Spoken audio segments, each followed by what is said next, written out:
Hey, everybody, and welcome to Beyond the Diet. I'm your host, Helen Burney, and I am the host and moderator of this group, Beyond the Diet Holistic Health and Lifestyle Support for Every Woman.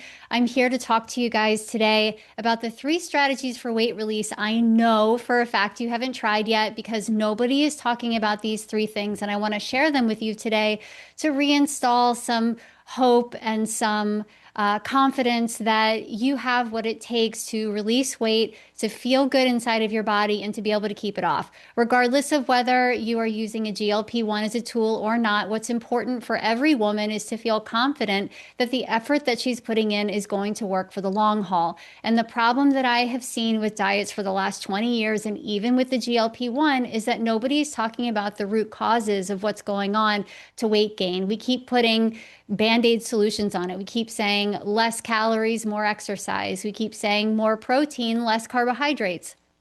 And when we're dumbing down everything into macronutrients, we aren't really resolving some of the key things that are going on inside of the body, both physiologically as well as emotionally and mentally, that can really be impacting every single woman's ability to release weight easily. And that's why I want to tell you guys today what those three things are. Because I know that for those of you who are really struggling right now, who are really wanting to release weight, whether it's 5 pounds, 10 pounds, 50 pounds, whatever it is, you want a solution that works for the long haul. You don't want to have to worry about it anymore. And I was in and out of diets for 20 years trying to take off the same 40 pounds over and over and over again. And I was able to relieve myself of that stress through a number of different ways. And what I'm going to share with you today are some of the three key strategies that I do share with my clients and that I support them with so that they can release weight easily. Some of these things are updated. So if you've been a client of mine, then what I'm going to share with you might sound a little bit different because of the rise of GLP-1s. I wanted to speak directly to the chemicals that are going on in the body with that because it's the same thing with yo-yo dieters. For those of you who seek food as reward or have a hard time shutting down your hunger signals after you go on a diet, this is for you. For those of you who are on GLP-1s and you've been told that you have to be on it forever and you don't know what you're going to do without the shot, this is for you too.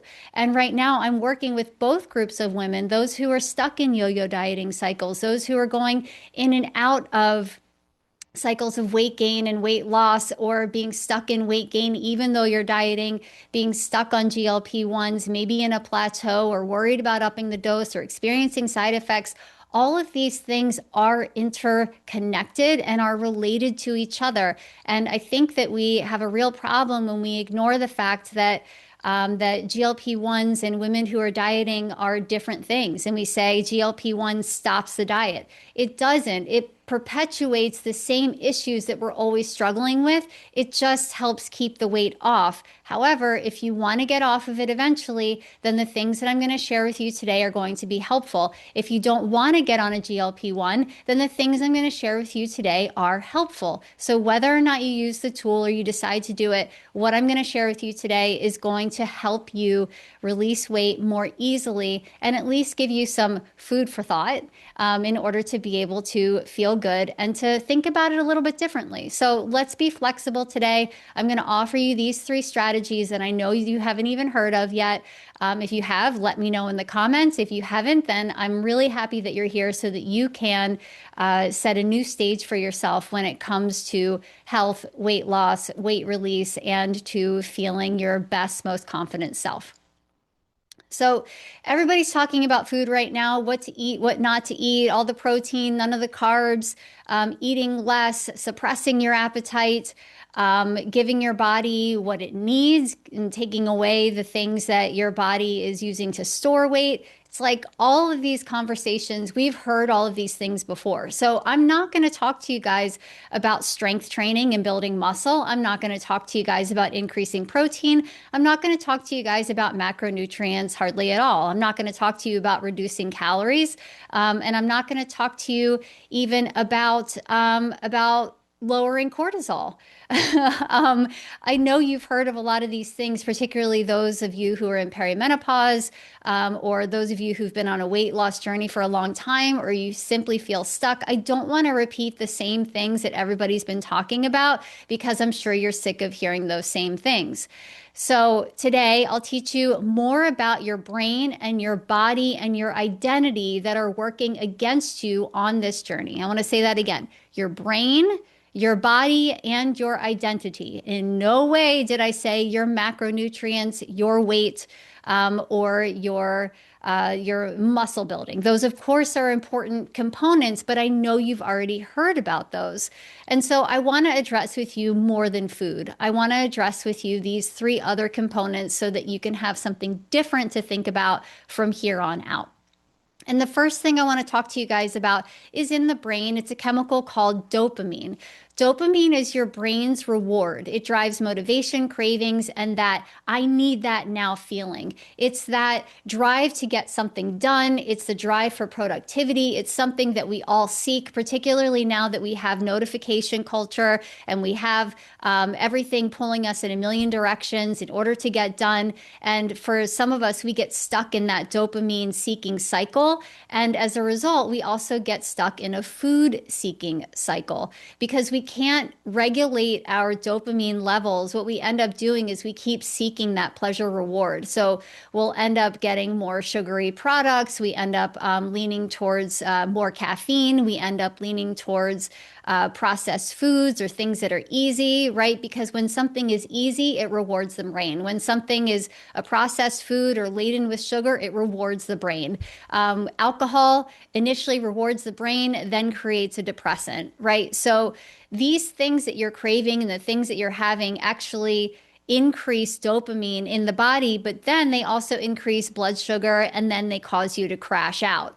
So I want you to think about not needing stimulation, right? Like food as stimulation or snacking, because those are the things that you're seeking in order to be satisfied. Now, the cool thing is that you can actually regulate your dopamine levels with certain foods and with certain behaviors that are going to help you satisfy that reward system without having food involved.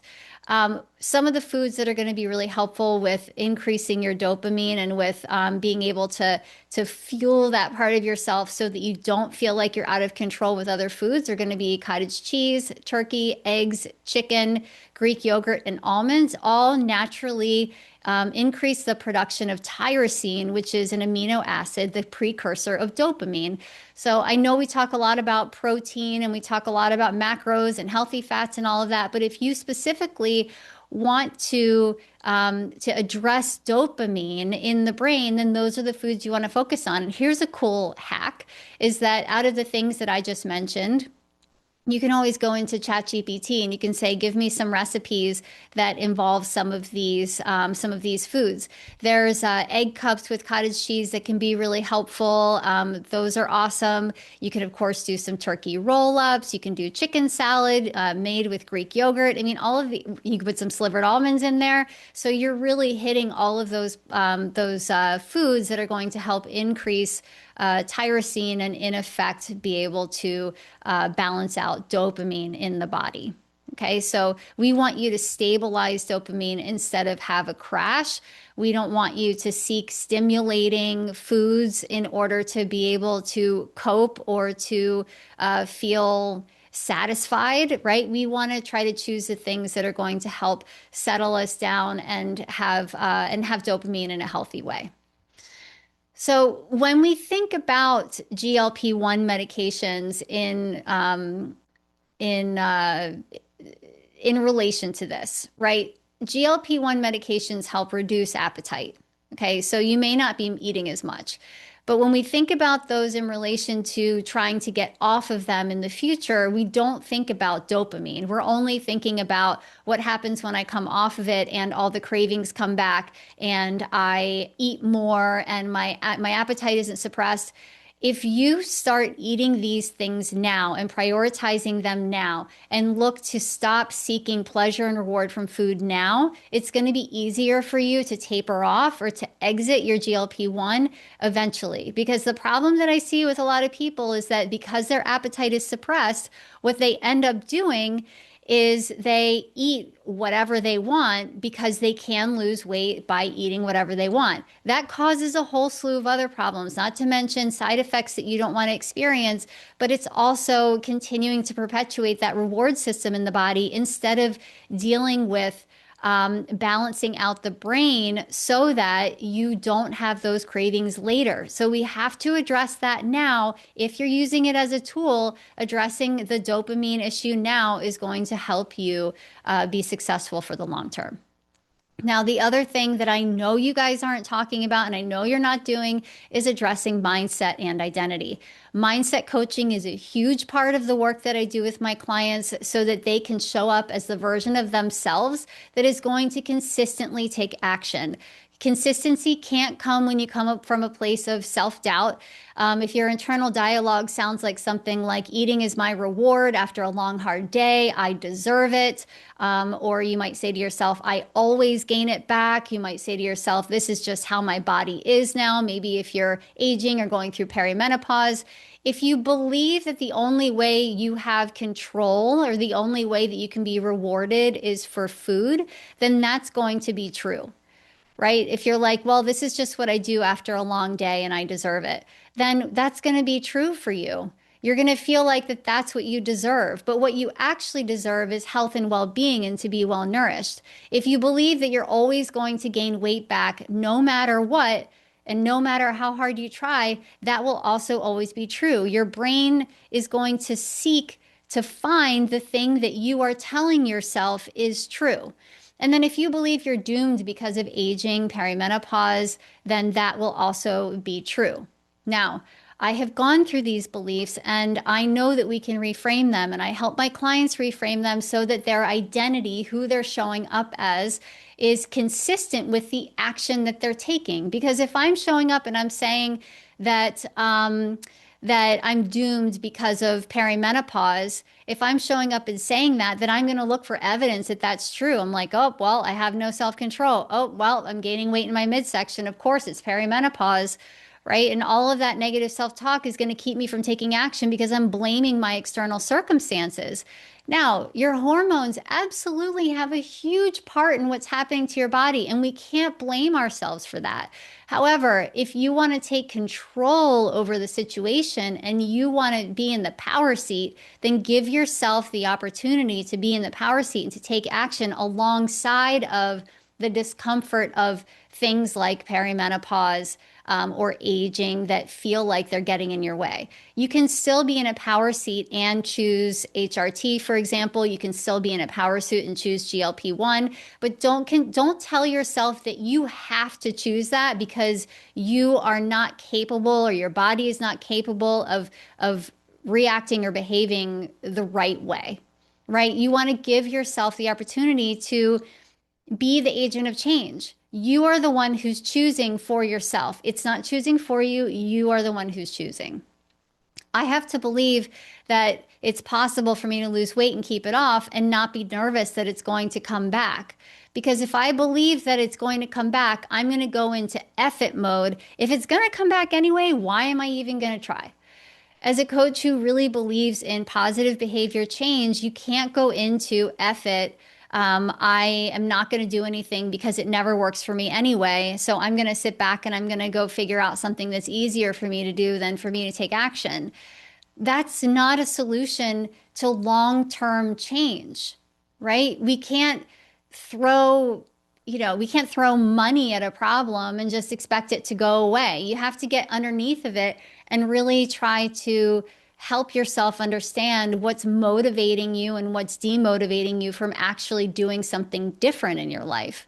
So we get to focus on that mindset piece and bring the identity. I am strong. I am the creator of my healthy habits. I am the one who's making the choices for my body. I believe that I can release weight and I can keep it off. What do you believe in? What new story can you tell yourself so that you show up as the person who's going to do that? Because if I know that the work I put in is going to work for me and I'm not afraid it's going to come back, guess what? I'm going to show up and do the work. If I'm afraid it's going to come back, I'm going to say, screw it. I don't feel like doing it. Right? So don't say screw it to yourself. Talk yourself up, not yourself down. And then the last thing that I want to talk to you guys about that no one is really talking about is your nervous system regulation. And I know we talk about cortisol imbalances, cortisol spikes, blood sugar imbalances, sleep issues, things like that. But what we don't talk about is the role of the fight or flight response and how you can calm that down in a natural way so that you can feel better, so that your nervous system isn't dysregulated, because a dysregulated nervous system is what I see time and time again is number one, it makes you afraid to work out. Like you're already dysregulated for you to go out and do some sort of like hard exercise. It's like, why would I can dysregulate myself even more if I already feel dysregulated? So mental health wise, it just kind of keeps us stuck when we're dysregulated. A dysregulated nervous system is also going to cause us to feel sometimes depressed, right? It's like I feel so overwhelmed and I feel like I can't take any action and therefore I'm kind of worthless. And you don't want to get up off the couch and do anything. So that state of overwhelm can either be, oh my God, I'm too like stressed out to do anything. It can also be like, oh my God, I'm too low and depressed to do anything. All of this has to do with your nervous system. And I'm not saying that we can't feel like that sometimes. And there's certain brains that are built in a way, you know, to that can have anxiety or have mood swings or go through that type of thing.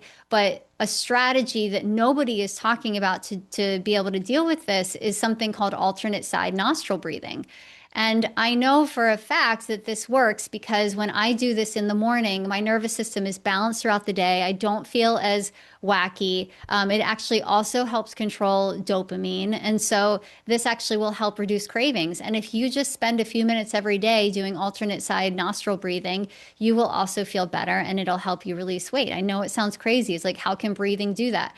But if you look it up, breath work in general, stimulating the vagus nerve, breath work, diaphragmatic breathing, not just balances the nervous system, but can helps your metabolism. So I'm going to show you this strategy really quick.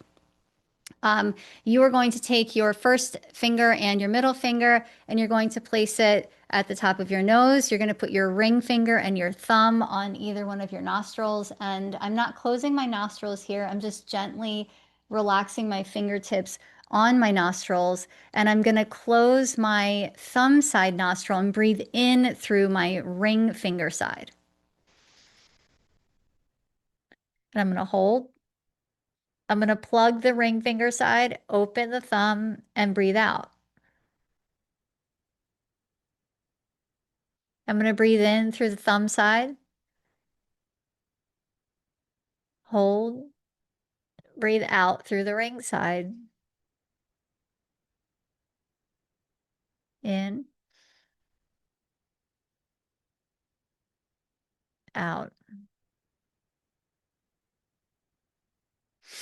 And I can even feel myself getting balanced. Everything looks clearer. I feel better. I feel more relaxed. I feel the balance of energy between the left and right brain, between the creative and the logic. I feel the marriage of two parts of myself coming together so I don't feel like torn in a million different directions. It's a grounding and a stabilizing breath work that will help you with weight release and with nervous system regulation and with grounding yourself so that cravings don't feel as intense and your body can sit into a relaxed uh, a relaxed state.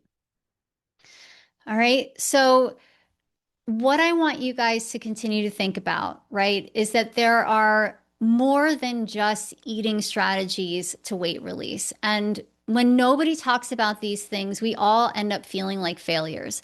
And that's why today I wanted to offer you those three things. First, dopamine regulation. Okay. Second, is the mindset and the identity of a person who is healthy and strong and creating their healthy habits. And then third is the nervous system regulation with a strategy that most people haven't really done, which is alternate side nostril breathing. You can just put it into your morning routine and see how that feels for you. So just think about, what if your body isn't broken? What if the messages that have been sent to you and the strategies that have been told to you are what's broken? And what if you haven't gotten to the root cause of what's actually going on for you? And what if your body can respond perfectly to the right solution instead of you forcing it to respond with solutions that aren't going to work for the long haul? I want you to think about that, because if you can follow through with something for very little effort, much less efforting than what you're doing now, and you can get results, why wouldn't you choose that? If you guys are interested in learning more, if you want to work directly with me, I have a workshop that's coming up. It's going to be on April 29th. You can choose either 2 o'clock or 7 p.m. I will do it in both times. And then on the day after, there's going to be a bonus VIP day where I'm going to be working directly with anybody who's coming into the VIP, coaching them, doing a Q&A, and implementing everything that I teach on the 29th. I'll put the link to join in our Facebook group, and I'll put it in the comments so that you guys have access to it. And I would love to see you there, would love to support you. Would be a great opportunity for you to be able to have an experience where you can really learn something different, learn something new, and implement it with my help. And I can't wait to see who's going to show up. So I hope you guys have a wonderful Wednesday evening, wonderful week. I will see you next week with the new training. And don't forget to sign up for the new one on April 29th. Okay, see you soon.